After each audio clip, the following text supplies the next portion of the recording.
Hey guys good morning. अहिले चाहिँ हामी रोज गार्डन आइसकेको छु र यहाँनिर चाहिँ हाम्रो दाजु हुनुहुन्छ अनि यहाँ चाहिँ म हो। अन्त यहाँ चाहिँ हामी चाहिँ आज चाहिँ हाम्रो दाजुलाई चाहिँ धन्यवाद किनभने मलाई रोज गार्डन घुमाउनु ल्याउनु भएकोमा हैन। किनभने चाहिँ म चाहिँ पोहोरदेखि नै आउने इच्छा गरिरहेको थिएँ नि त। त्यही भएर चाहिँ यसपालि चाहिँ आउनु पाएँ हो। कहिले आउनै पाएको थिएन नि त। आज चाहिँ जोसिरी भए पनि लिएर आउनु भनेर चाहिँ लिएर आएको छ नि त दाजुले। तर चाहिँ एकदम दामी रहेछ रोज गार्डन यहाँनिर। हाम्रो दाजुले चाहिँ यहाँनिर रोज मजाले खिचिरहनु भएको छ। के हो खतरा छ त? हस् आज यहाँ पर दामी दामी रहेछ नि कि त्यतिलाई मैले त्यस्तो खिच्नु पाएन नि कि। किनभने यहाँनिर चाहिँ मैले चाहिँ के गरेको थिएँ भने जस्ट हामी फोटो खिच्नु थालेको थिएँ नि त पहिला। यो पनि रोसै हो।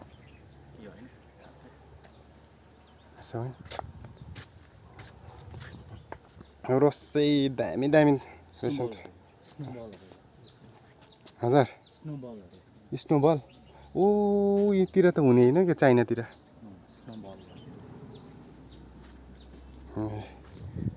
अनि चाहिँ हामी चाहिँ यो साइड घुम्दै गएको छ नि त।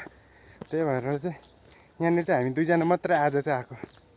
किन अरूलाई चाहिँ तलै छोडिकन चाहिँ हामी चाहिँ यहाँनिर आएको नि घुम्नु कि। यहाँनिर कस्तो ठुल्ठुलो रुख। यस्तै म पनि बनाउने छु मेरो घरको गार्डनमा।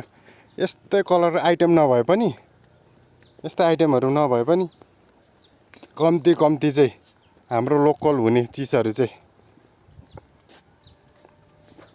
हैन बनाउनु पर्यो नि। आफ्नो गार्डनहरू आफ्नो घरहरू बनाउनु पर्छ राम्रोसँगले फुलबारीहरू।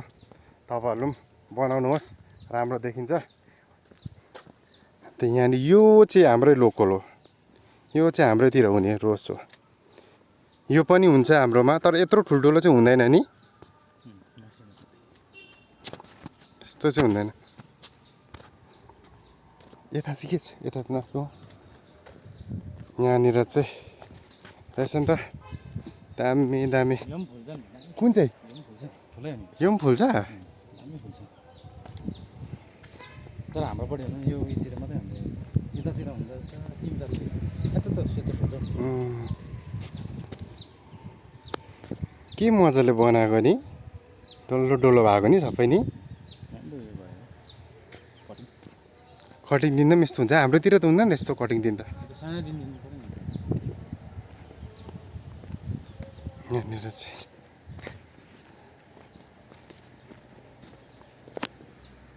कता यता जाने होइन यता जाउँ। कहाँ छ माछा? ए है यहाँ सेतो रोस दिस रोस इज रेड भन्नु लाग्छ नि। हाम्रो अब चाहिँ हामी यहाँनिर चाहिँ माछा हेर्नु आँटेकै। हामीले चाहिँ यहाँनिर माछा फिसिङ गर्नु आँटेको। देख्दैन रहेछ यहाँनिर। वाह यहाँ देख्न सक्नुहुन्छ तपाईँहरूले चाहिँ यहाँनिर चाहिँ सानो माछा रहेछ दामी।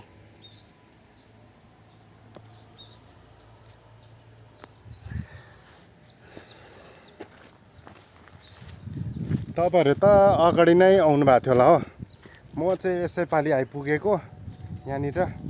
रोज चाहिँ साह्रै दामी। मैले सोचेको पनि थिएन कि यति साह्रो छ भनेर।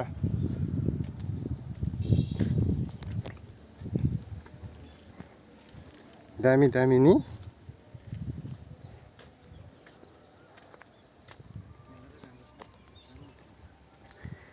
यहाँनिर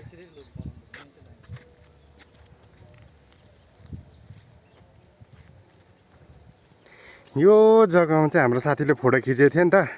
अब हामी पनि यहाँ फोटो खिच्नुपर्छ 2 साल अगाडि। तर यहाँ सुकाला कस्तो दामी देख्छ भन्छ नि।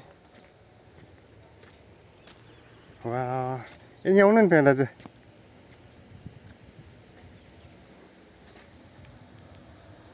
ड्याम्मै फुलिरहेको छ नि त है। ड्याम्मै तपाईँहरू चाहिँ कोही आउनु भएको छैन भने चाहिँ सायद मेरो भिडियो देखेर कन्फ्युजमा बस्नु भएको छ भने चाहिँ आइहाल्नुहोस्। यतिलाई चाहिँ रोज चाहिँ मजाले फुलेको रहेछ हो।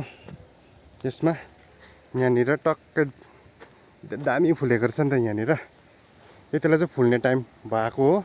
त्यही भएर चाहिँ यहाँनिर चाहिँ मजाले भएको रहेछ नि त ड्याममै फुलेको रहेछ हो तपाईँहरू आउनु सक्नुहुन्छ यहाँनिर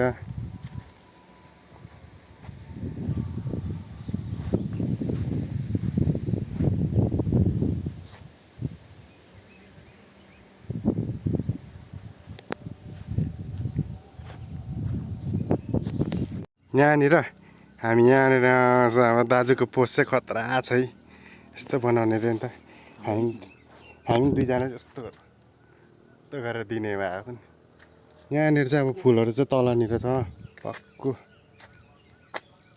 यहाँनिर चाहिँ दामी आउँदछ फोटो हामी चाहिँ त्यताबाट घुमेर चाहिँ नि यो बाटो आएको छु हो त्यहाँदेखि यो बाटो चाहिँ अघि फर्स्ट आएको एन्ट्री चाहिँ यहाँनिर हुँदो रहेछ नि त यहाँबाट चाहिँ पस्ने जग्गा छ हो त्यहाँदेखि यहाँनिर चाहिँ सबैभन्दा बेसी रोज चाहिँ मजाले लगाएको चाहिँ यहाँनिर रहेछ यहाँ हेर्नुहोस् त वाह कति दामी है पेमा दाजु मलाई एउटा खिचिदिनु ल वाह हेर्नु सक्नुहुन्छ तपाईँहरूले कस्तो दामी फुल यहाँनिर भनेर चाहिँ यहाँ मैले भनिदिएको नि अलिकति यहाँ सेतो वाह कति दामी सबैभन्दा मलाई चाहिँ यो चाहिँ दामी लाग्यो है पेमा दाजु यो युनिक कलर दामी यहाँनिर चाहिँ दामी